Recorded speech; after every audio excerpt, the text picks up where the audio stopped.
Bismillahirrahmanirrahim. Assalamualaikum warahmatullahi wabarakatuh. Alhamdulillahi rabbil alamin wa bihi nasta'in ala umurid dunya waddin. Wassalatu wassalamu ala asyrafil anbiya'i wal mursalin wa ala alihi wa sahbihi ajma'in. Syukur kita kepada Allah Subhanahu wa taala yang telah menunjukkan kebesaran zatnya dalam diri kita atau dalam alam raya ini, sehingga tidak ada keraguan akan keberadaan Allah Subhanahu wa taala. Lebih dari itu, tiada keraguan akan kebesaran, keagungan, kekuasaan, iradah dan kudrah Allah Subhanahu wa taala. Salawat dan salam kita sampaikan kepada Nabi Muhammad sallallahu alaihi wasallam, uswatun kita, teladan kita bagaimana beriman yang penuh dengan kebahagiaan itu. Bagaimana mengakui Allah sebagai Tuhan yang memberi rasa aman dalam hidup di dunia. Bagaimana beriman kepada qada dan qadarnya sehingga kita menjadi mukmin yang tetap optimis dalam bimbingan, taufik dan hidayah Allah Subhanahu wa taala. Untuk itu mari kita berselawat kepada Nabi dengan memperbanyak ucapan Allahumma sholli wa sallim wa barik alaih. Terima kasih kita kepada bapak-bapak, orang-orang tua kami, ibu-ibu yang telah hadir pada setiap pengajian Ahad malam Senin ini. Dan terima kasih kita kepada BKM Masjid Al-Muhajirin yang telah menyediakan kepada kita masjid yang sungguh luar biasa megahnya dan bersihnya. Saya melihat beberapa kali orang sekedar parkir ke tempat kita ini untuk buang air kecil. Kenapa? Ini seperti hotel bintang 5 gitu ya kan. Mungkin lebih bagus daripada rumah mereka. Inilah dia keberkatan masjid yang memberi kontribusi tidak saja bagi mereka yang sholat, tapi bagi mereka yang perlu kebutuhan dan masjid bisa mengakomodasinya. Bapak Ibu yang dirahmati Allah, surat Ar-Rum, Romawi. Kenapa sih ada surat Romawi, surat Ar-Rum? Ini menjadi pertanyaan. Jawabannya karena Romawi ini termasuk umat yang bertuhan. Tuhannya Allah. Walaupun masih mengakui nabinya Nabi Isa alaihi salam. Tapi ini jauh lebih baik daripada Parsia yang tidak menuhankan Allah, Tuhannya matahari. Jadi ketika perang Persia dan Romawi, umat Islam berada di pihak Romawi. Tapi ini bukan bukti bahwa Romawi itu benar. Tetap saja yang benar adalah ajaran yang telah dibawa oleh Nabi Muhammad sallallahu alaihi wasallam. Maka yang sudah bertuhankan Allah, jadikan Allah sebagai Tuhan dengan paket yang sempurna. Yang belum menuhankan Allah, ayo tuhankanlah Allah, karena Allah adalah Tuhan yang maha kuasa. Inilah dia kaitannya. Dan yang sudah bertuhankan kepada Allah, ayo lakukan pernikahan. Jangan pula ada umat Islam yang bertuhankan Allah gak mau nikah. Nah, inilah kajian diantara tanda-tanda kebesaran Allah yang kalau orang nikah pasti baca surat Ar-Rum ini. Ya, yang pertama kali tandanya adalah manusia dari tanah. Sungguh luar biasa, Allah menciptakan kita dari tanah dan kita terima bulat-bulat itu. Sains modern mengatakan ada 16 unsur tanah. Dan 16 unsur tanah itu ada pada diri kita, sehingga pernyataan manusia dari tanah itu tak terbantahkan. Dan kita pun akhirnya wafat kembali habis di tanah, ditelan oleh tanah sebagai ibu pertiwi kita yang merangkul dan memeluk kita. Jadi kembali ke tanah itu bukan suatu hal yang menakutkan, tapi memang kita dari tanah loh. Maka kembali ke tanah adalah kembali ke pangkuan ibu pertiwi. Tumpah tanah air kita, ada tanah gitu ya kan. Memang kita dari tanah. Yang kedua, tanda kebesaran Allah luar biasa. Allah menciptakan kita berpasang-pasangan sehingga kita menikah di antara sesama manusia. Laki-laki nikah dengan perempuan. Kita nggak mungkin nikah dengan jin. Kita juga tak layak nikah dengan hewan. Karena apa?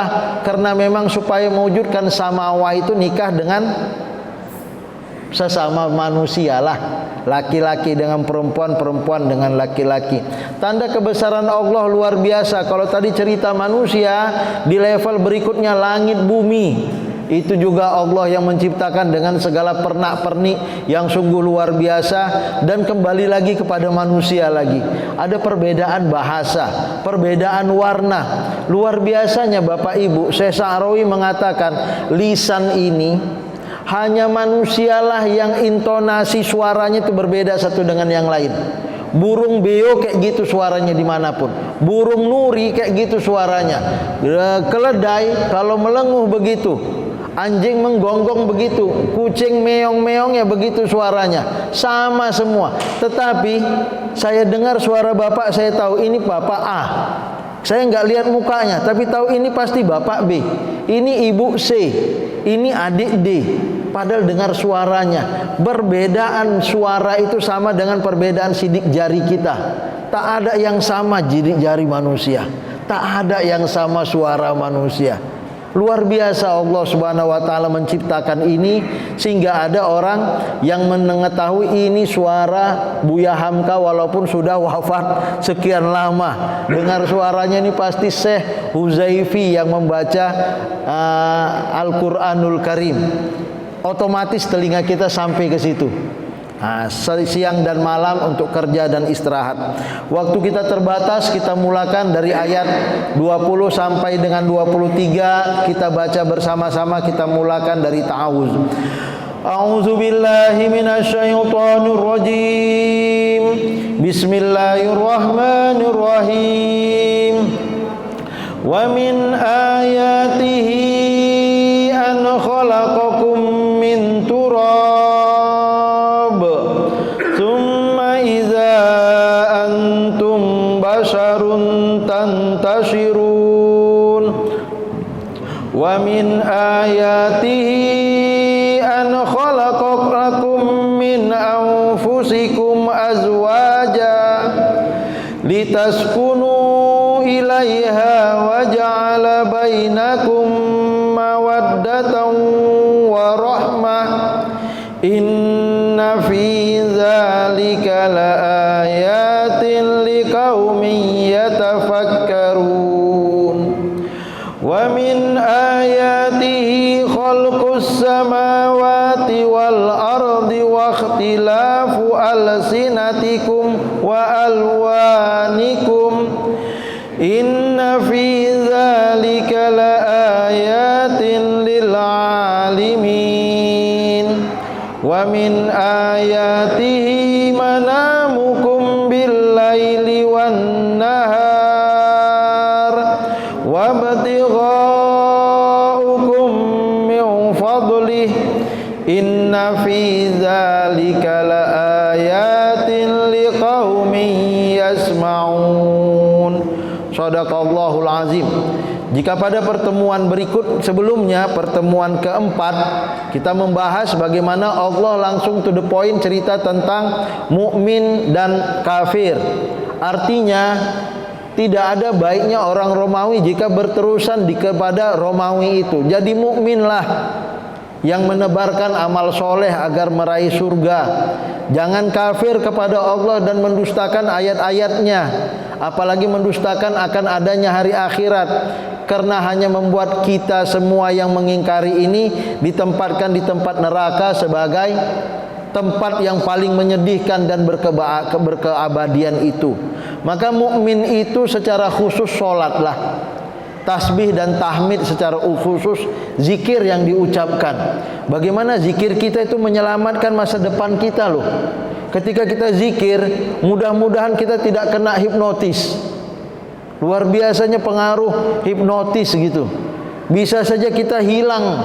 Ada ratusan juta orang hilang karena hipnotis. Boleh jadi dia tak zikir. Ya, kemudian ini bagian dari manfaat sholat dan manfaat zikir itu tadi ya. Kemudian Allah mengeluarkan dari yang hidup unsur-unsur yang mati dari yang mati, unsur-unsur yang hidup. Kemudian Allah melanjutkan firman-Nya, wa min ayatihi an khalaqakum min turab. Di antara tanda-tanda kekuasaan Allah, di antara tanda-tanda kebesaran Allah atau tanda-tanda kebesarannya, an khalaqakum min turab. Allah menciptakan kalian dari tanah, turab, tanah apapun. Ini adalah penciptaan Adam alaihissalam tentunya. Dan kita tak harus besar kepala, karena lihat sajalah tanah. Apa yang mau kita banggakan? Inilah dia tanah. Tapi tanah tak juga harus kita remehkan. Dari tanah ini kita membangun peradaban. Rumah kita masih di atas tanah loh, bukan di atas langit, di atas awang-awang. Dan dari tanah ini tumbuh-tumbuhan hidup. Kita masih pijak tanah. Jadi walaupun terlihat unsurnya biasa-biasa saja, kita tak boleh tinggi hati, tapi tak juga harus rendah diri. Rendah hati oke lah. Begitulah iblis, yang anak-anak keturunannya namanya setan, merasa lebih superior, lebih merasa hebat karena tercipta dari api. Khalaqtani min narin wa khalaqtahu min tin. Aku lebih hebat dari api, ini Adam dari tanah. Gak mau aku sujud.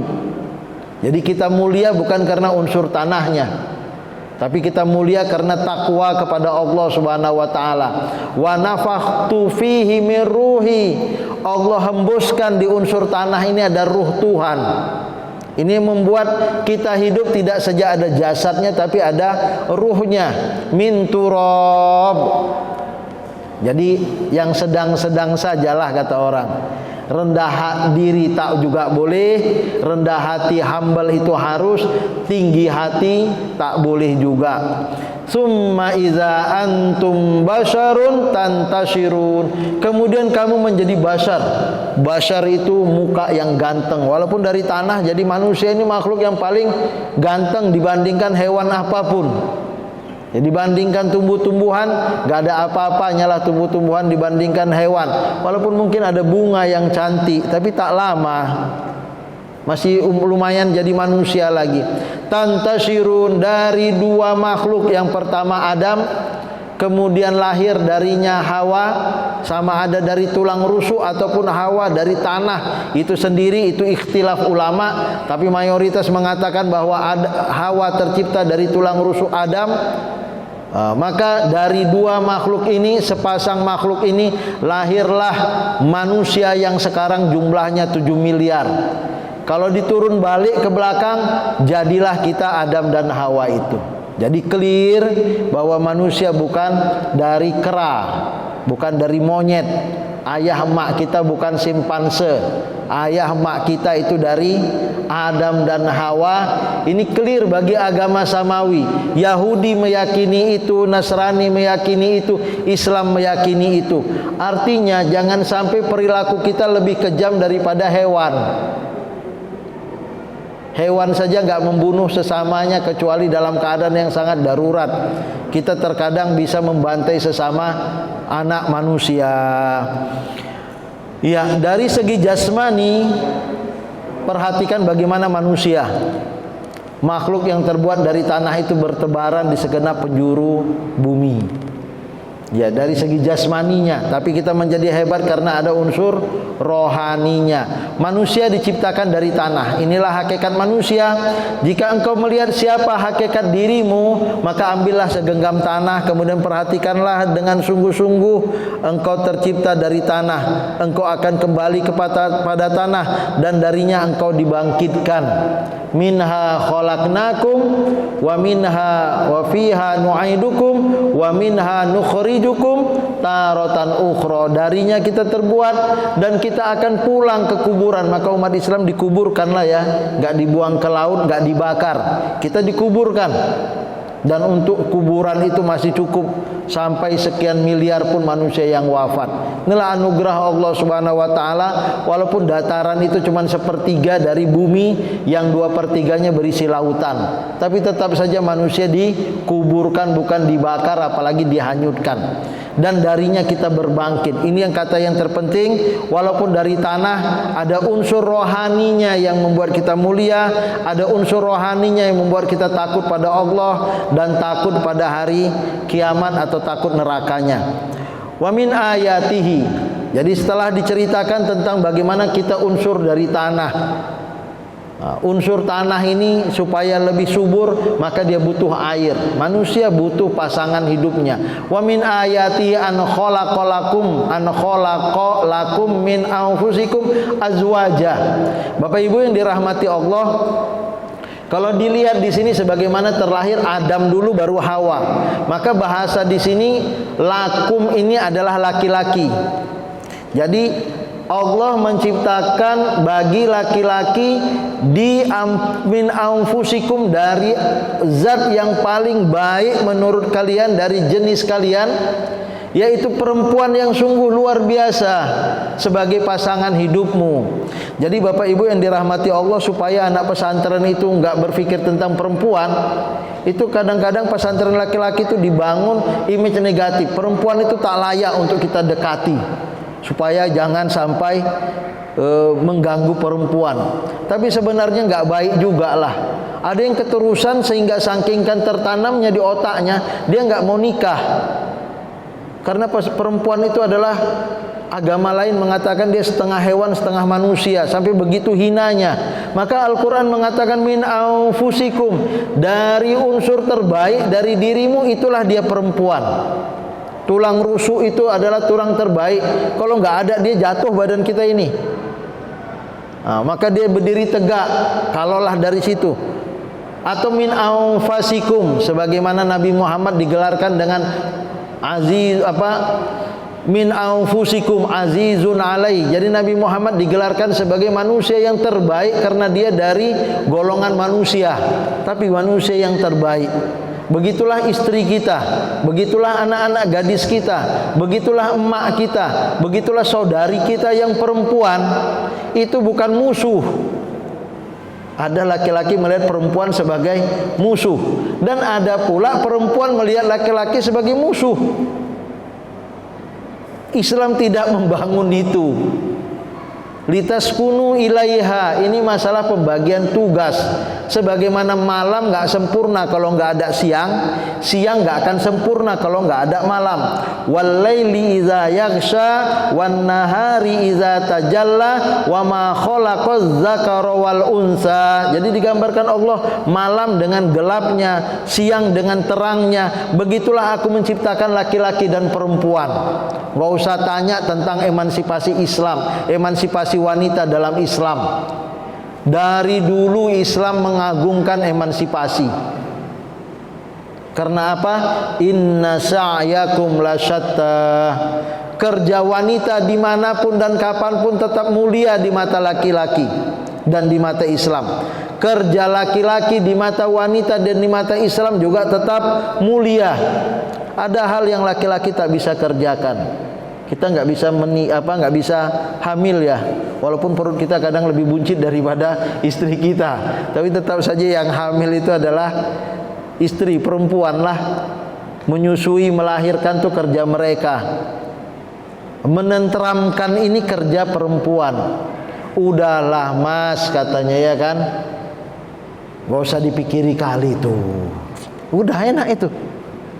Maka perempuan ini litaskunu ilaiha. Tugas perempuan itu menenteramkan. Maka kalau menurut ayat ini sebaiknya memang perempuan di rumah. Tapi bukan berarti di rumah tidak bisa beraktivitas dan mencari rezeki. Sekarang sudah ada SOHO namanya, small office, home office, bekerja dari rumah.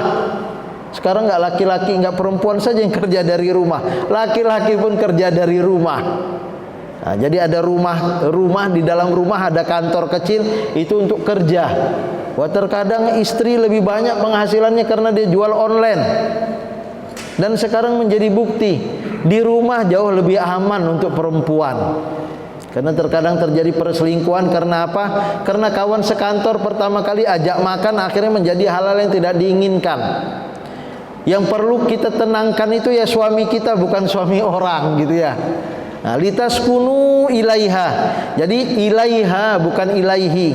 Jadi sakinah itu bukan kerjaan timbal balik loh. Seperti mawaddah warahmah itu kerjaan timbal balik. Tapi sakinah tidak. Laki-laki meminta ketentraman dari perempuan karena sakan sukun itu mati, harokah itu hidup.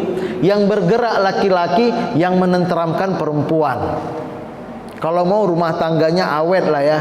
Tapi kalaupun memang harus kerja dua-dua, wanita harus tahu diri bahwa fungsi dia itu lebih banyak menenteramkan, laki-laki lebih banyak menggerakkan. Harokah barokah, gerak dapat berkah. Kemudian siapa yang menenteramkan sampai rumah? Ya perempuan. Maka bahasanya bukan wa ja'ala bainakum sakinatan mawaddatan warahmah. Tidak begitu bahasanya. Kami jadikan di antara kalian mawaddah warahmah, hubungan timbal balik. Tapi sakinah tidak.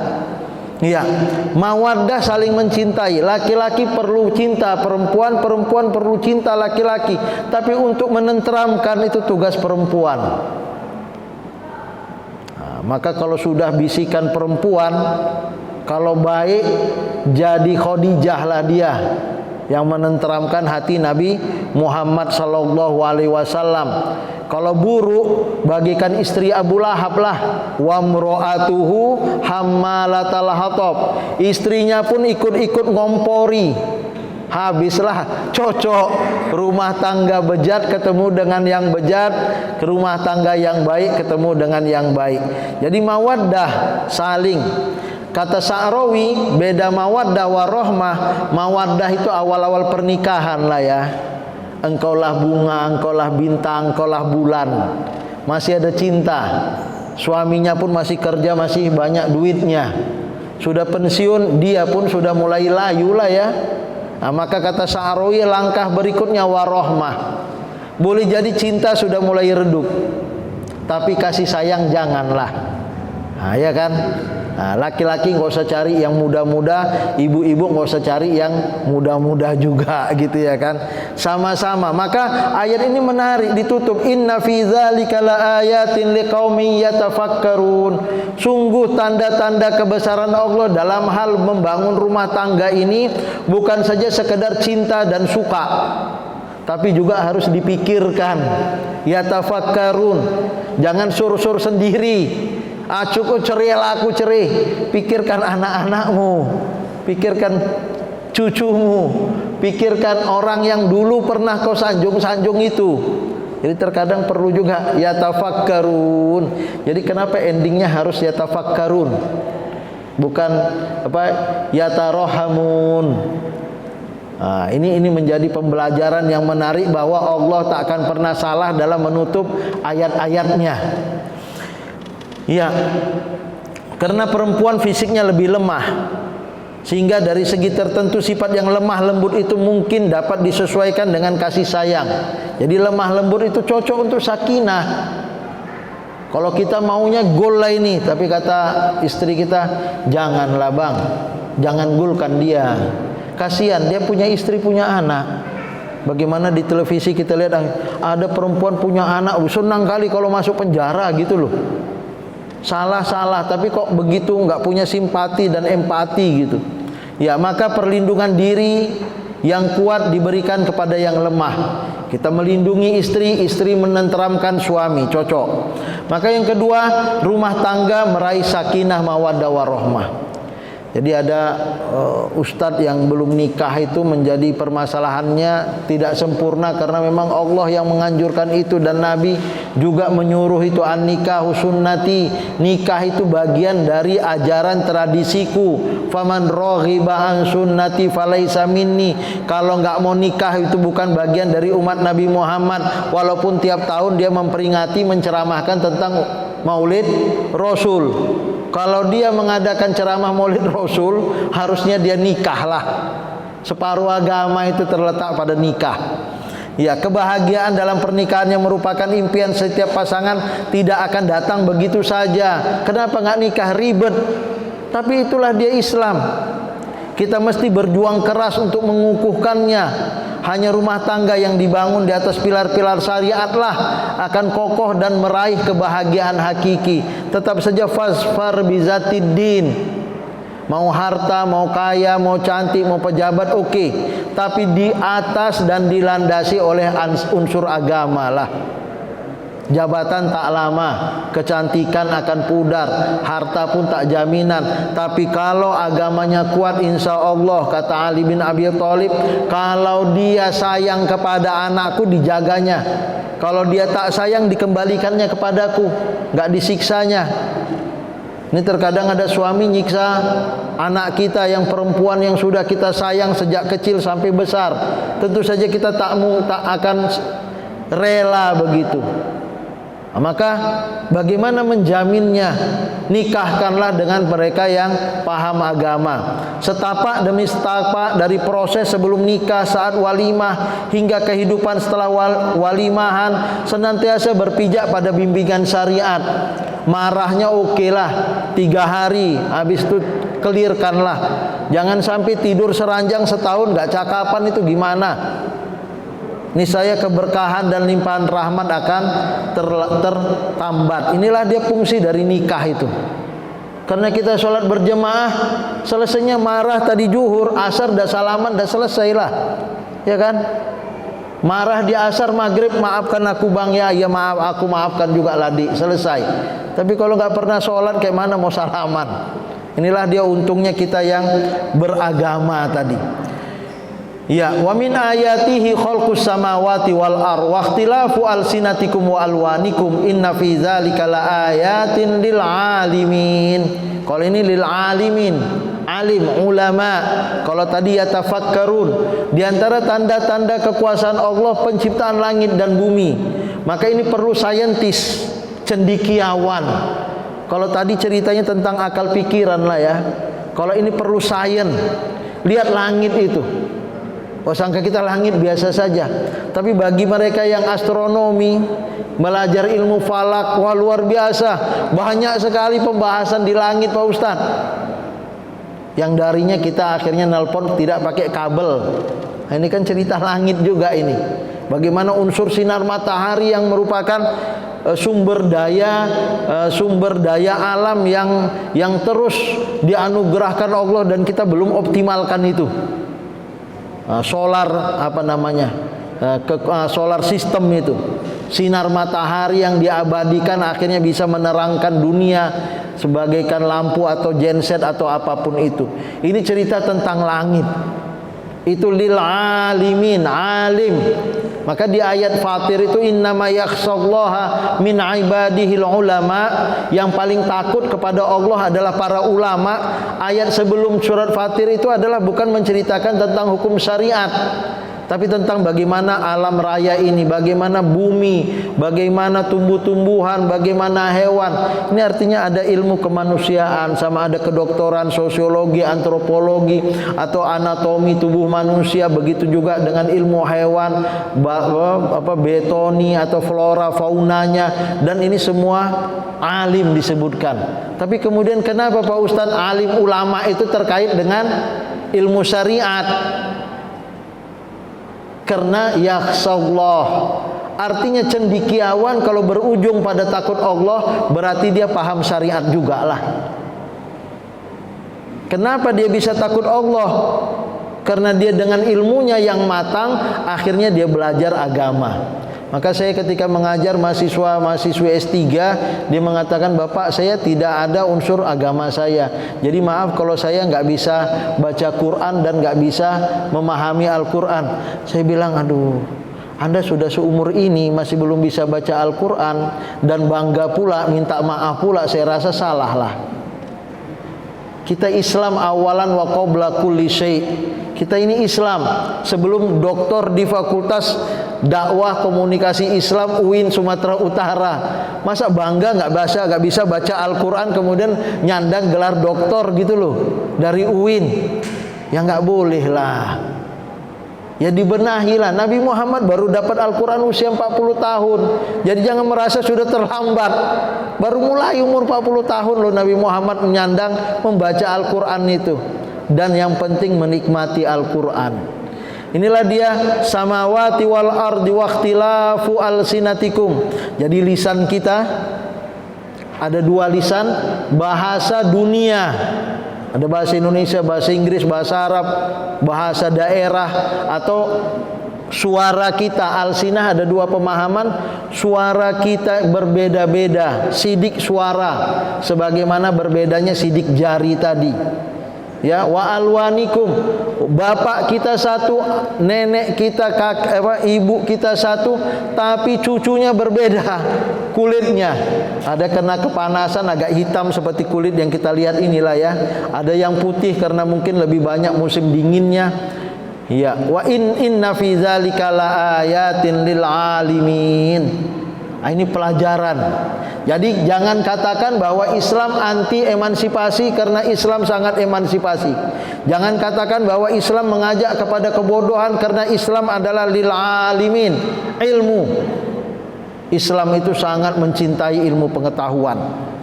Ya, dan Islam bersama ilmu pengetahuan. Maka kita menyayangkan kebijakan dari Taliban yang melarang perempuan untuk sekolah. Karena itu bukan pemahaman Islam yang sebenarnya. Utlubul tolabul ilmi fardhatun ala kulli muslimin. Hadisnya memang ala kulli muslimin, tetapi ulama memahami kata muslimin di sini adalah wa muslimatin kadzalika. Perempuan pun harus belajar, karena biasa redaksi Al-Quran itu hanya untuk muzakkar, assalamualaikum, tapi berlaku juga untuk perempuan yang muannas. Semua umat manusia diciptakan dari sepasang orang tua, ibu bapak, Adam Hawa. Tapi kemudian mereka bertebaran di berbagai negeri dari iklim yang berbeda-beda, dan berkembang menjadi berbagai macam bahasa dan warna kulit. Namun dasar kesatuannya tetap tidak berubah. Mereka merasakan dalam cara yang sama dan sama-sama di bawah perlindungan Allah. Begitulah dia membangun rumah tangga. Saya enggak mau disakiti, maka saya enggak boleh menyakiti istri saya. Istri saya enggak mau disakiti, maka dia enggak boleh menyakiti suaminya. Begitulah dia membangun bahwa kita punya rasa yang sama. Begitu juga berbangsa dan bernegara, menjadi warga negara, menjadi warga di Sumatera Utara dan di Kota Medan, bahwa kita punya aturan main yang semuanya sama-sama tak ingin disakiti. Maka cara terbaik, ajaran agama mengatakan jangan menyakiti. Maka cara kaum muslimin menyikapi perbedaan, kami jadikan kamu berbangsa-bangsa dan bersuku-suku, wa ja'alnakum syu'uban wa qabaila lita'arafu, bukan untuk saling memusuhi, tapi untuk saling mengenal. Terkadang anak-anak kita baru kenal itu jealous, dia ngejek-ngejek, jelek-jelekin. Tapi agama bukan untuk itu. Dan anak-anak bukan dididik demikian, tapi untuk saling kenal. Ayo salaman. Nah, pelajaran pertama pelajaran saling kenal mengenal. Dosen mengenal mahasiswanya, guru mengenal muridnya. Antar murid harus dibuat cair secair mungkin. Sungguh yang paling mulia di antara kalian adalah yang paling bertakwa. Inna akramakum indallahi atqakum. Jadi tetap saja persamaan equal antara umat manusia itu tidak selesai di situ. Tetap saja yang beriman is the best. Ini namanya fanatik ini Pak Ustadz. Memang begitulah. Kalau enggak kita mengatakan yang paling mulia yang bertakwa, mau jadi apa? Di kelas saja begitu. Yang paling taat aturan mainnya akan mendapatkan nilai A. Yang enggak taat dapat nilai E. Maaflah, aturan mainnya begitu. Masa disamakan prestasinya antara pekerja yang rajin dengan pekerjaan yang tidak rajin? Gak mungkin lah. Maka ada punishment and reward. Al-Quran pun demikian membangun hal yang sama, dan itu sesuai dengan naluri kita. Apa itu? Ada surga dan neraka, tempat punishment yang sesungguhnya dan reward sesungguhnya. Penciptaan langit dan bumi, perbedaan bahasa dan warna, bukti tegas bahwa Allah itu kuasa. Kuasa. Kok bisa hanya manusia aja suaranya yang beda? Kok tidak untuk binatang? Ini bukti Allah ada. Kalau Allah nggak ada, sama manusia dengan binatang. Terakhir, wa min ayatihi manamukum billaili wan nahar wabtighaukum min fadlih. Lihat, ini ayat menarik ini. Di antara tanda-tanda kekuasaan Allah, manamukum, tidurmu, billaili wan nahar. Ini menarik ini. Kamu tidur malam, tapi bisa juga kamu tidur siang. Ya, billaili wan nahar wabtighaukum min fadlih, dan kamu mencari rezekinya. Tapi dibalik, kamu bisa mencari rezeki di siang, kamu bisa mencari rezeki di malam. Nah, ini dia kata Sa'rawi, beginilah bahasa Al-Quran yang sungguh luar biasa. Jadi letakkan malam dan siang di tengah, tidur mendekati malam, dan rezeki dan siang mendekati rezeki. Karena normalnya kita tidur di malam hari, normalnya kita mencari rezeki di siang hari. Tapi tidak menutup kemungkinan ada orang yang juga tidur di siang hari karena dia kerja di malam hari, atau mungkin malam harinya dia tidur kurang, maka dia tidur qailulah di siang hari. Ada juga orang bekerja di siang hari, itu normalnya. Tapi ada juga orang bekerja di malam hari, sebagaimana satpam atau security yang memang menjaga malam, atau memang ada kerja kantor yang 24 jam, maka ada shift malam itu. Dan ini tidak dilarang dalam agama. Tapi menariknya, Allah mengatakan sebaik-baik kerja itu ya sianglah. Karena tidur malam itu tak bisa digantikan dengan tidur siang, walaupun sama-sama tidur malam 8 jam, tidur siang 8 jam, beda kualitasnya. Ini menariknya Al-Quran. Maka Allah mengatakan, inna fi dzalika laayatin liqaumin yasmaun. Ini merupakan tanda-tanda kekuasaan Allah bagi orang yang mau mendengar. Ini misteri ilahi. Ini misteri ilahi. Dengarkan. Pasti kita akan mengatakan iya ya. Iya ya. Tidur itu masih misteri. Kok bisa tiba-tiba kita ngantuk di masjid ini? Saya pernah jadi jemaah dengarkan ceramah orang. Saya rasa begitulah kita mendengarkan ceramah orang. Ngantuknya luar biasa. Tapi luar biasanya jadi penceramah kita nggak bisa ngantuk loh. Bagaimana kalau kita penceramah juga ngantuk, itu gimana? Tapi kalau duduk, wah, pukul-pukul tangan masih juga ngantuk. Astagfirullah, maunya dengar, iya Allah. Khutbah Jumat juga begitu naik khatib langsung ngantuk. Astagfirullah. Ini rahasia ini. Tidur itu rahasia Tuhan. Ada orang ada kawan saya kerja di USU itu, istrinya sudah berbulan-bulan nggak bisa tidur 24 jam. Nah, pengurus BKM Masjid USU itu. Capek. Tapi memang itulah penyakit. Dibawa tidur nggak tidur, mata tuh gini ya, 24 jam berbulan-bulan. Ya, ini liqaumi yasmaun. Ini adalah rahasia Tuhan bagi orang yang mau mendengar. Dari ayat 20 sampai ayat 25 menyebutkan adanya serangkaian kebesaran yang harus menyadarkan dan dapat membimbing manusia kepada hakikat. Kalau dia memang berusaha ingin memahami kebesaran Allah. Inilah dia bahwa Allah itu ada. Walaupun sekarang ateis semakin merajalela, tetapi yang beriman pun semakin banyak. Dan luar biasanya yang beriman ini, mereka masuk Islam gak dibayar loh. Ya kan? Di Bina Mu'alaf kan gak ada yang kita bayar. Ayo kau masuk Islam, ku bayar sekian, kan gak ada gitu. Sukarela. Dan kita pun mengajak mereka pun gak harus dibayar. Tapi kalau misalnya komunis, ajaran komunis, itu mereka dibayar loh. Dan orang yang mau pun dapat fasilitas.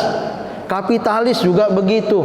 Bahkan menjadi penganut agama tertentu pun dibayar gitu. Tapi Pak Ustadz, dalam Islam ada zakat untuk mu'alaf. Tapi itu bukan dana rutin. Mu'alaf tidak dapat dana rutin melalui pintu zakat. Dan itu pun adalah sekedar appreciate saja. Habis itu berdikari dan mandiri. Inilah dia, karena apa? Karena kita masuk agama ini percaya pada kebesaran Allah Subhanahu wa taala. Ya, siang dan malam kerja dan istirahat. Waktu malam untuk istirahat. Allahu allazi ja'ala lakumul laila litaskunu fihi wan nahara mubsira.